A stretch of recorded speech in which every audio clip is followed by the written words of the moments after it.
je ferai un point assez rapide sur CIONet, que ce soit notre activité en Europe et en France.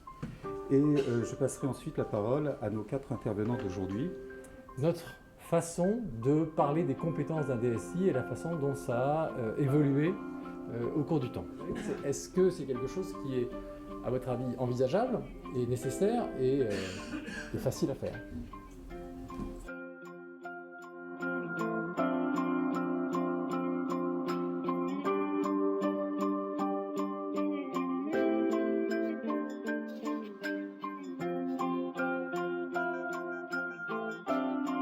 Toutes ces nouvelles technologies que vous connaissez tous ont un impact sociétal qui est très important. Si je pousse pas dans la science-fiction, je pense dans quelque chose que je ne connaîtrai peut-être pas mais que certains connaîtront, je dirais la puce sera directement implantée là et je dirais on aura une interrelation, une interconnexion directe, je dirais, sans passer par une machine.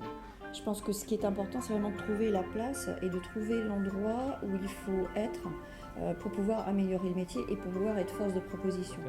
Mais c'est vrai qu'il y a une vraie transformation de la DSI pour la mettre en ordre de marche et non pas uniquement à l'attente.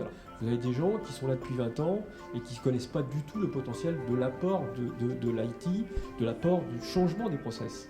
Et c'est là que effectivement, on doit les former à ça. À ce moment-là, la reconnaissance est faite et la confiance est établie.